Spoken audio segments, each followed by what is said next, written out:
1984 সালে আমার লেখা একটা ভ্রমণ কাহিনী হলদিয়ার পথে একদিন পাঠ করে শোনাচ্ছি। বকুলতলা ছাড়িয়ে আমাদের গাড়ি দক্ষিণের দিকে চলেছে। আমাদের গন্তব্যস্থল হলদিয়া। একটা পাট বোঝাই গাড়িকে পেছনে ফেলে এলাম। রাস্তার দুপাশে বিরাট বিরাট শিরীষ আর কড়ই গাছ, তাতে ফুল ফুটেছে। দুপাশে ধুধু মাঠ, দূরে দূরে গাছপালা নজরে আসছে। আমাদের ড্রাইভার অবাঙালি, তবে বাংলা বোঝে। স্পিডোমিটারের কাঁটায় দেখলাম গাড়ি চলেছে ঘন্টায় 60 কিলোমিটার বেগে। দুপাশে জঙ্গল শুরু হলো। জঙ্গল তেমন ঘন নয়, বনে সেগুন আর শিমুলের আধিক্য। বট অশ্বত্থরাও জড়াজড়ি করে রয়েছে। একটা শুকনো শিমুল গাছের মাথায় মস্ত বাজ বসে আছে। পাতায় ঢাকা ডালে লেজ ঝুলে বসে আছে একটা সাদা দুধরাজ। দিঘির পাশ দিয়ে রেল লাইন বেঁকে গেছে। সামনে মাঠ, তাতে ছাগল গরু চড়ে বেড়াচ্ছে। মাঠের মাঝে একটি মাত্র বাড়ি, মাটির দেওয়াল গোবর দিয়ে নিকানো। গাড়ি উল্টো দিকে রেল লাইন পেরিয়ে চলে গেল। দুপাশে সবুজ ধান ক্ষেত, দূরে দূরে লম্বা তাল গাছ হাত ধরাধরি করে জড়িয়ে আছে। ধান ক্ষেত পেরিয়ে পানের বরজ। কলকাতাকে 40 কিলোমিটার পেছনে ফেলে এসেছি। কিছুক্ষণ ধরে গাড়ির ইঞ্জিনে একটু গন্ডগোল হচ্ছে। গ্রামের নাম খালিশালি। গুড়িয়াল পেঁপে গাছে বসে ডাকছে, কে কে কে কে। গাড়ি থেকে নেমে বাইরে এসে দাঁড়িয়েছি। রাস্তার পাশে বেগনি ঘাস ফুলের গালিচা। ড্রাইভারদা সামনের ঢাকনা খুলে ইঞ্জিন নিয়ে নাড়াচাড়া করছে। জ্যাঠামণি আর সাহা কাকু উদ্বিগ্ন হয়ে অবস্থা পর্যবেক্ষণ করছেন। একমাত্র ছর্দি ভাই গাড়ির মধ্যে চুপচাপ বসে আছে। গায়ের বাড়িগুলো খড়ের ছাওয়া, গাছগাছালি বাড়িগুলোকে আপন স্নেহে ঘিরে রয়েছে। বাড়িগুলোতে কলা গাছ খুব বেশি। একটা মেয়ে ডাঁটা গাছে জল দিচ্ছে। দুটো কৌতূহলী বাচ্চা অবাক চোখে গাড়ির যন্ত্রপাতি দেখছে। আমি ওদের জিজ্ঞাসা করলাম, তোমাদের বাড়ি কোথায়? ওরা আঙুল দিয়ে বাড়িটা দেখিয়ে দিল। গাড়ি আবার চলতে শুরু করেছে। ইঞ্জিনের গ্যাস বেরোনোর পাইপে ন্যাকড়া গুঁজে কাজ চালাবার মতো করা হয়েছে। গাড়ি খালিশালি ছাড়িয়ে 1 কিলোমিটার চলে এসেছে। এদিকে সুপারি গাছ খুব বেশি। দামে ঢাকা একটা পুকুরকে নারকেল আর সুপারি ঘিরে রেখেছে। পুকুরের জলে গলা ডুবিয়ে স্নান করছে একটা পাতি হাঁস। রাস্তায় যেতে যেতে রাস্তাটা দুভাগে ভাগ হয়ে গেছে। বামে একটা রাস্তা চলে গেছে, আমরা চলেছি সোজা রাস্তা ধরে। খেতে খেতে গ্যামার চাষ হয়েছে। গ্যামা গবাদি পশুর ভালো খাদ্য। গ্যামা ক্ষেতের পাশে ধান ক্ষেত, তাতে সাদা বক চুপচাপ বসে আছে। ধান ক্ষেতের পাশে ইট বাঁধানো একটা রাস্তা। সেই পথ ধরে দুটো বাচ্চা মা বাবার সাথে হাত ধরাধরি করে চলেছে। মাইলস্টোনে দেখলাম খড়গপুর এখান থেকে 82 কিলোমিটার। গ্রামের নাম পালেয়া। কোলাঘাট এখান থেকে 16 কিলোমিটার। গ্রামের পাশ দিয়ে রেল লাইন বেঁকে গেছে। রেল লাইন দিয়ে ইলেকট্রিক ট্রেন চলেছে। এখানে ওখানে বাঁশের ঝাড়। গাছ হারিয়ে কিছুটা সামনে তুলসী গাছিয়া কুলগাছিয়া সড়ক ডান দিকে বেঁকে গেছে। পালিয়া ছাড়িয়ে 12 কিলোমিটার চলে এসেছি। সামনে একটা বড় নদী। নদীর মাঝখানে চড়া পড়েছে। দুপাশ দিয়ে জলের ধারা প্রবাহিত হচ্ছে। নদীর চড়ায় গরু চড়ে বেড়াচ্ছে।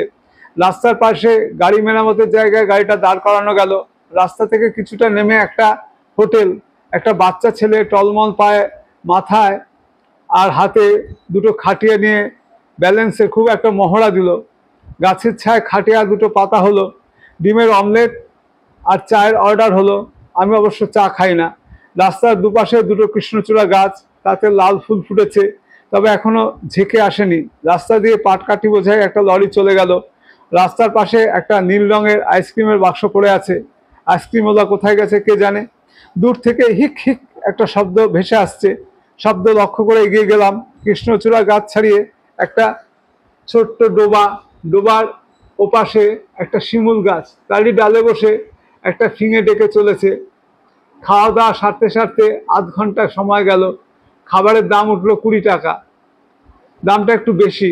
রওনা হওয়ার সময় বাড়িতে দেখলাম 9টা বাজে। আবার যাত্রা শুরু হলো।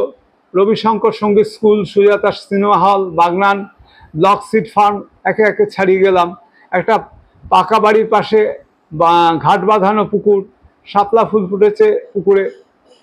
গ্রামের মেয়ে পুকুরের জলে কাপড় কাচ্ছে। গ্রামের নাম নবাসন। কোলাঘাট এখান থেকে 7 কিলোমিটার। রাস্তার দুপাশে উঁচু করে খোয়া সাজানো। গ্রামে বট আর পাকুড় বেশি চোখে পড়েছে। নবাসাম থেকে দেউলটি 3 কিলোমিটার পথ। মূল রাস্তার ডান দিকে পানির ত্রাস সড়ক বেঁকে গেছে। রাস্তার বাঁ পাশে গোটা দুয়েক ইট ভাটি, ভাটির চিমনি দিয়ে ধোঁয়া বেরোচ্ছে। দূর থেকে দেখা যায় একটা গাড়ি দাঁড়িয়ে আছে, আমাদের গাড়ি ওটার পাশ দিয়ে চলে যায়। নাওপালার বাড়িঘর খুব কম, গোটা কয়েক পাকা বাড়ি চোখে পড়েছে। রাস্তার ধারে এখানে ওখানে জবা ফুল গাছ, এমনটি রাস্তায় আর কখনো চোখে পড়েনি। দূর থেকে দেখা যায় থার্মাল পাওয়ার স্টেশনে 3টে চুল্লি মাথা উঁচিয়ে দাঁড়িয়ে আছে। নাওপালা ছাড়িয়ে কোলাঘাট ব্রিজ দেখা যায়। একটা লরি নদীর কাছ থেকে মাটি এনে নিচু জায়গায় ফেলছে। রাস্তার পাশে একটা মাঠে গোলপোস্ট পোতা হয়েছে। রূপনারায়ণ নদের ওপর সড়ক সেতু, নিচে নদীর চড়ায় ফুলের চাষ হচ্ছে। নদীর পাড়ে সার সার নৌকা বাঁধা, তারা এখনো কখন যাত্রা শুরু করবে কে জানে। রূপনারায়ণ পেরিয়ে মেদিনীপুর শুরু। বম্বে রোডকে ডান দিকে ফেলে গাড়ি বাঁয়ে বেঁকে যায়। দীঘা এখান থেকে 108 কিলোমিটার। সামনে মেচেদা রেল স্টেশন। স্টেশন পেরিয়ে আমরা সামনের দিকে এগিয়ে চললাম। দুপাশে সবুজ ধান ক্ষেত, মাঠে মাঠে জল জমে আছে। হাঁসেরা পুকুরের জলে সাঁতার কাটছে, কলা গাছে কলা ফলে আছে। গাড়ি এখন ঘন্টায় 80 কিলোমিটার বেগে চলেছে। কানে গো গো আওয়াজ আসছে।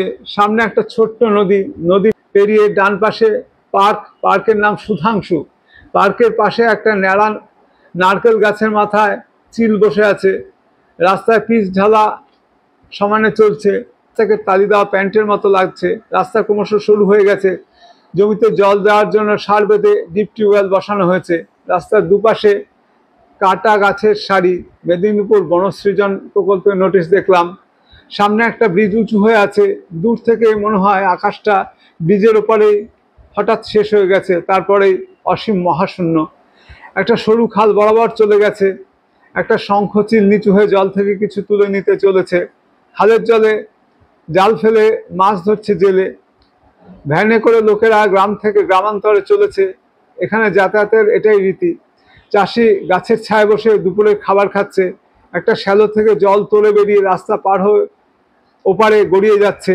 গাড়ি যেতে যেতে রাস্তার জল ছিটকে দিয়ে চলে যায়। আকাশে অনেকগুলো ঘুড়ি পথ করে উঠছে। তাদের কোনোটার একটা লেজ, কোনোটার দুটো, কোনোটার বা 3টে। গাড়ি হলদিয়ায় প্রবেশ করছে। হলদিয়ায় আজ হাট। রাস্তার দুপাশে লোকজন জমজমাট। বাজার ছাড়িয়ে রিফাইনারি এলাকা শুরু হয়েছে। সামনে বিদ্যাসাগরের কালো স্ট্যাচু। দূর থেকে চুল্লির হালকা চোখে পড়ছে। রিফাইনারি এলাকার মধ্যে রাস্তাঘাট আর রেল রাস্তা পাশাপাশি, কখনো বা পরস্পরকে অতিক্রম করে গেছে। এগিয়ে এগিয়ে ঠিকানা জিজ্ঞাসা করতে হলো। আমাদের চিনি জেঠুর বাড়ি ওঠার কথা। জ্যাঠামণি আর সাহা কাকু গাড়ি থেকে নেমে জিজ্ঞাসাবাদ করলেন। এক ভদ্রলোক দেখিয়ে দিলেন উল্টো দিকে সিধা রাস্তা। রাস্তায় যেতে ঝাউবন পড়বে, একেবারে সিধে। সিধে যেতে যেতে দেখা গেল রাস্তাটা মোটেই সিধে নয়। এদিকে ওদিকে অনেক রাস্তা বেঁকে গেছে। ভুল রাস্তায় গাড়ি চলে এসেছিল। শেষ পর্যন্ত এক লরিওয়ালাকে জিজ্ঞাসা করে তবে রক্ষে। এবার রাস্তাটা মোটামুটি সিধে। দুপাশে মাঠ, ফসল কাটা হয়ে গেছে। দূর থেকে ঝাউবন দেখা যায়। ঝাউবন পেরিয়ে রাস্তা বাঁদিকে বেঁকে গেছে। হলদিয়া রিফাইনারি কোয়ার্টারগুলো এবার পরিষ্কার চোখে পড়ছে। সামনে এগিয়ে গিয়ে এক রিক্সাওয়ালাকে ঠিকানা জিজ্ঞাসা করতে হলো। গেস্ট হাউসের আগের রাস্তায় এগিয়ে গেলে আমাদের ঠিকানা মিলবে। গেস্ট হাউসের উল্টো দিকে নটরাজের মূর্তি। গাড়ি ওখানেই থামাতে হলো। আমি আর ছর্দি ভাই গাড়িতে রইলাম। জ্যাঠামণি আর সাহা কাকু ঠিকানা খুঁজতে বেরোলেন।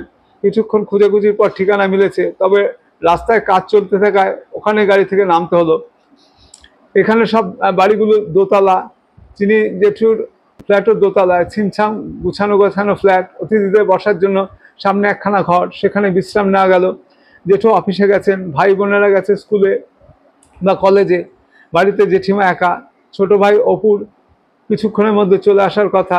জেঠু আর সাহা কাকু অফিসের কাজে বেরিয়ে গেলেন। আমরা বারান্দায় এসে দাঁড়ালাম। বাড়ির বারান্দা থেকে হলদি নদী দেখা যায়। দূরে ঝাউবন। সাগর এখান থেকে 18 কিলোমিটার দূরে। অপু বাড়ি ফিরলে ওর প্রাইজগুলো দেখলাম। ও গত 3 বছর মেদিনীপুর জেলা টেবিল টেনিস চ্যাম্পিয়ন। বড় বাবলাও খেলাধুলা করে। ছোট রুমার গান শোনার নেশা। স্নানের আগে ইংরাজি গানের মিউজিক শোনা গেল। তার এমনই জঘসম্প আওয়াজ যে কানে তালা লেগে গেল। ঘন্টাখানেক ধরে অসীম ধৈর্যের পরীক্ষা দেওয়া গেল। স্নান ধান করতে করতে জেঠু বাড়িতে এলেন। জেঠিমা ফোনে খবর পাঠিয়েছিলেন। জেঠু জ্যাঠামণির সাথে যোগাযোগের জন্য ঘন্টাখানেক ব্যর্থ চেষ্টা করলেন। দুপুরে খাওয়ার মধ্যে ছিল ডাল, অমলেট আর পায়রার মাংস। দুপুরে 1টা থেকে 3:30 অবধি ঘুম দেওয়া গেল।